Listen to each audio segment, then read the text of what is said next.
সবাইকে welcome GM study for ড্রিমসে। আজকের এই ভিডিওতে আলোচনা করব, তোমরা বলেছিলে যে ডব্লিউপি কনস্টেবল পরীক্ষা নভেম্বর মাসের 30 তারিখে হতে চলেছে, এটাই ধরে এগোতে হবে। তো সেই পরীক্ষায় কি আদৌ পাশ করতে পারবো?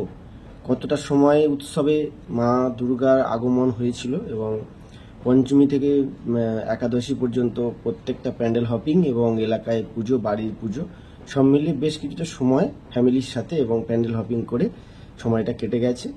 তো আদৌ কি কামব্যাক করা সম্ভব, না একদমই আর সম্ভব নয়? আরও একটা পড়াশোনার বাধা হয়ে দাঁড়াচ্ছে, সেটা হচ্ছে পড়তে বসলেই ঘুম। মানে 9টা-10টার পরে খাবার মানে ডিনারের পরেই ঘুম চলে আসছে, আর একটাও পড়াশোনায় মানে অঙ্ক করা যাচ্ছে না, না বই পড়া যাচ্ছে।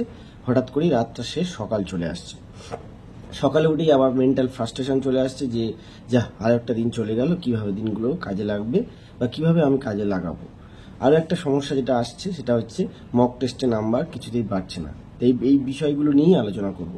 প্রথমেই বলে নেব, যারা জিএম স্টাডি ফর ড্রিমস এই চ্যানেলটি প্রথম দেখছো, চ্যানেলটি অবশ্যই সাবস্ক্রাইব করবে এবং বেল আইকনটা প্রেস করে দেবে, যাতে নেক্সট ভিডিওটা আবার তোমাদের সামনে এইভাবেই আসতে পারে। তোমাদের ঘুম আমাদের এই সময়, সব সময় কলেজ লাইফে যখন ক্লাসে র্যাঙ্ক করা হতো, 1, 2, 3 রোল যখন অ্যানাউন্সমেন্ট করতেন স্যাররা যে কে ফার্স্ট হয়েছে, সেকেন্ড হয়েছে, এরকম একটা যুগ সময় আমরা পড়াশোনা করেছি। তো যখন অ্যানাউন্সমেন্ট করতো যে এই নাম ফার্স্ট হয়েছে, ক্লাসে ফার্স্ট সেকেন্ডের মধ্যে হতাম সবসময়। তো তার একটা লড়াই ছিল যে কে এবছর ফার্স্ট হবে, কে সেকেন্ড হবে, কারণ এক রোলটা সবসময় ফিক্স থাকতো না। আমি 2 বছর থাকলে আরেক বছর সেকেন্ড হয়ে যেতাম, এরকম হতো, লড়াই হতো বেশ কয়েকজনের মধ্যে। তারপরে চলে এলো কলেজ লাইফে অনার্সে পেপার, ইংলিশ অনার্সে পেপার একটু টাফ, পড়াশোনা অনেকটা করতে হয়, লিখতে হয়, হ্যাঁ নোটস লিখতে হয়, অনেক পাতার পর পাতা লিখতে হয়, এইচএসের থেকে অনেক আলাদা। তখন থেকেই ঘুমের ব্যাঘাতটা আসতো। তারপরে চাকরি লাইফে পড়াশোনা আর অনার্স লাইফে পড়াশোনা আলাদা। চাকরি পড়াশোনাটা যখনই পড়তে বসবে, দুপুরবেলা ঘুমটা থেকে মানে বাঁচতে গেলে, রাতের বেলা ঘুম থেকে বাঁচতে গেলে সকাল 7টায় যদি পড়তে বসি, সকাল 11টা পর্যন্ত আমাকে টানতেই হবে। অ্যাট এনি কস্ট, যে কাজে থাকো, যে প্রফেশনে থাকো, যা কাজ করো, 12টা থেকে 11টা পর্যন্ত টানতেই হবে। মানে মাঝখানে একটা ব্রেকফাস্ট। এবার যদি বলো মাঠ, তাহলে 6টায় উঠতে হবে ঘুম থেকে, 6:30 উঠে তাহলে 7:30টার মধ্যে কমপ্লিট করে 8টার মধ্যে বসতে হবে।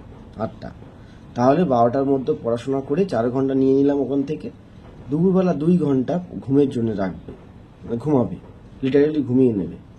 তারপরে বিকালে, কেন আমি দুপুরে ঘুমের ব্যাপারটা বললাম, বিকেল বেলাটা কাজে লাগানোর জন্য।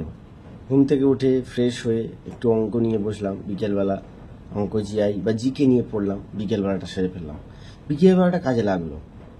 এবার যদি কেউ সকালে মাঠে যেতে না পারো, ওই বিকেলের পড়াশোনার জায়গাটা ওটা মাঠে এক্সিকিউশন করবে, মাঠ প্র্যাকটিস। তাহলে গেল। এবার সন্ধ্যেবেলা চলে আসছি যে আর ঘরে পড়াশোনা করতে, নিজের পড়ার টেবিল ঘরের এক কোণে, মা সরস্বতীর স্থান যেখানে, সেখানে চলে এলাম। সেখানে এসে তখন সন্ধ্যে 7টা বেজে গেল পড়তে বসতে। অনেকেই হয় গড়িমচি করে, একেবারে মুড়ি মেখে, স্যালাড দিয়ে ভালো করে মুড়ি মেখে খেয়ে পড়তে বসে গেলাম। যেটা একদম সন্ধ্যে 7টা থেকে রাত্রি 10টা পর্যন্ত একটা পুরো প্যাকেজ পড়াশোনা, জিকের ওপরে সব কটা সাবজেক্ট আলাদা আলাদা পড়াশোনা করে নিয়ে যে টাইমটা স্প্যান অফ টাইম হয়ে গেল। তারপরে খাওয়া দাওয়া, এইবার চলে আসছে খাওয়ার পরেই ঘুম। বিছানায় হেলান দিয়ে বালিশের সাহায্য নিয়ে বিছানায় বাবু হয়ে বসে টোটালি পড়াশোনা করা যাবে না। এরকম আমি একটা যেমন টেবিল এবং চেয়ারে বসে আছি, আমি যেমন একটা টেবিলে বসে আছি, এরকম সামনেটা টেবিলে রেখে পড়তে হবে। কাঠের টেবিল, যার যা টেবিল আছে, তক্তপোষটাকে টেবিলের মতো কাজ করো, আর মেঝের উপরে চেয়ার রেখে তক্তপোষের উপর পেতে বসতে পারো, তাহলে বডিটাকে স্ট্রেট করে বসলে ঘুমটা কম পায়। প্রথম এটা কাজ। দ্বিতীয় কাজ যেটা ঘুম পাবে না, সেটা হচ্ছে জলের বোতল রাখবে পাশে, 1 ঢোক করে জল খেতে হবে, টয়লেট যেতে হবে, জল খেতে হবে। রাতে এমন খাবারটা খাবো না, ভাত খাওয়া যাবে না। ভাত ভেতো বাঙালি, খেলেই শরীরটাকে মানে অলস করে দেয়, ভাত খাওয়া যাবে না। রাতে রুটি বা মুড়ি ভিজিয়ে বা মুড়ির সাথে কোনো স্যালাড দিয়ে, মুড়ি তরকারি মাখিয়ে খেতে হবে। পরীক্ষার সময় এটাই, শরীর চিন্তা করলে হবে না, খেতে হবে। দুপুরবেলা পেট ভরে ভাতটা খাচ্ছি, দুপুরবেলা ঘুমানোর জন্য আমি জায়গা দিচ্ছি। আর দুপুরবেলা 1 থেকে 1.5 ঘন্টা ঘুমালে রাতে ঘুম ফট করে আসবে না। আমি কিন্তু এই ছোট্ট ভিডিওতে এত ভালো একটা গুরুত্বপূর্ণ কথা বলে দিলাম, তোমাদের কিন্তু খুব কাজে লাগবে। এবার তাও যদি ঘুম পাচ্ছে, কি করবে? মোবাইল ফোনটা পাশে রেখে রাখো, তো সবাই জানি, পিডিএফ পড়ার জন্য। তো একদিন তোমরা সন্দীপ মহেশ্বরী বা বিবেক বিন্দ্রা বা গৌরগোপাল দাস এরকম টাইপের, মিলখা সিংয়ের জীবনী এরকম একটা কিছু রাখবে পাশে সবসময়, উইংস অফ ফায়ার, হ্যাঁ, মিলখা সিংয়ের ছবি বা দেয়ালে টাঙিয়ে রাখবে কোথাও, এদিকে তাকাবে। তারপরে একটা জায়গায় লিখে রেখেছো, হাল ছেও না বন্ধু, এবারে আমার একটা সিট পেতেই হবে, তখন ওইদিকে তাকাবে।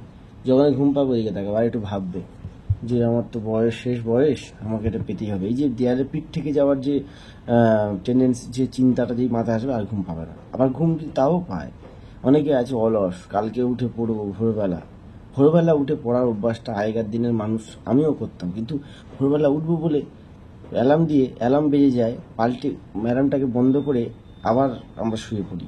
তো ভোরবেলাটা কেউ অতটা পারে না, যদি কাজে লাগাতে পারতো খুব ভালো। আমার কাছে মনে হয় রাত্রি 1টা পর্যন্ত টেনে দিয়ে ভোরবেলা আর ওটার দরকার নেই। এবার তাও যদি ঘুম পায়, চোখে জলের ঝাপটা দিয়ে আবার চেষ্টা করবে। তাও যদি হচ্ছে না, তাহলে বিউটি বাম যদি বাড়িতে থাকে, সেটা খুব সামান্য, একদম লেশ মাত্র, এরকম ভুরুর ওপরে এই জায়গাটা হালকা, বা এইরকম জায়গায় হালকা এরকম লাগিয়ে, নাকে একটু হালকা লাগিয়ে দেবে, দিলে একটু হাঁটা চলা পায়চারি করে আসবে, আবার পড়তে বসে যাবে। পড়াশোনা হবে অদম্য ইচ্ছা নিয়ে, ওঠো জাগো, লক্ষ্যে যতক্ষণ না পৌঁছতে পারো ততক্ষণ থামবে না, এরকম ভাবে পড়াশোনা করো। এইভাবে অগাধ, মানে একটা পরিশ্রম, একটা দেয়ালে ঘুম পাবে মানুষ, মারতে ঘুম পায়, আস্তে আস্তে অভ্যাসটা এইভাবে করো যেরকমভাবে বললাম।